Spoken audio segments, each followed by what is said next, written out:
Like, I think kind of where a lot of this stems from. Not all white people are one thing and not all black people are one thing, but then you have black people who's been in America who all at one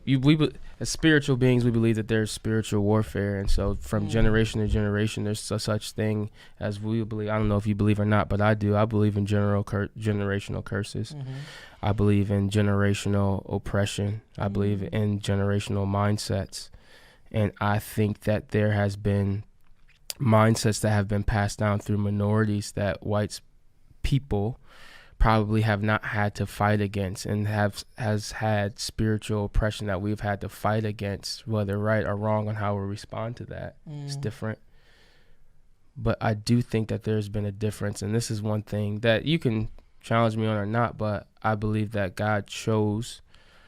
a people to bring his son Jesus Christ through the Jews, and that he used a specific people to bring redemption and reconciliation to everyone.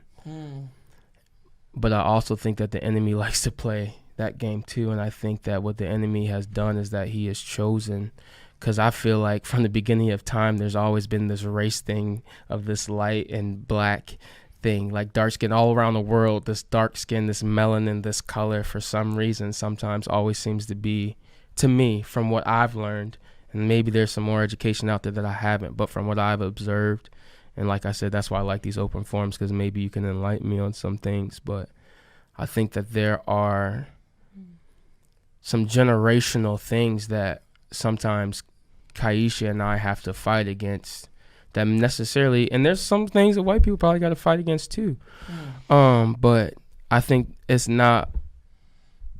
all white people, all black people in some cases, but I think in some cases there is a spirit that for some reason minorities or people of color have to fight different than what white people have to, and I think that's what's hard for us to articulate sometimes. And it's hard for us to, I think it's hard for us to really sit down at the table and understand that there's a spiritual thing going on, and until we can learn to fight this thing together, even in the mess and even in our confrontation, and not give up meeting with each other but spurring each other along as the day is approaching, I think that it's going to be really hard for us to find a lot of answers. And because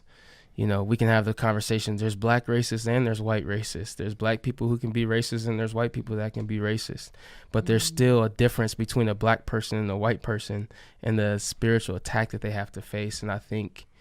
when it comes around these race conversations, I think we need to be just as mindful that, there are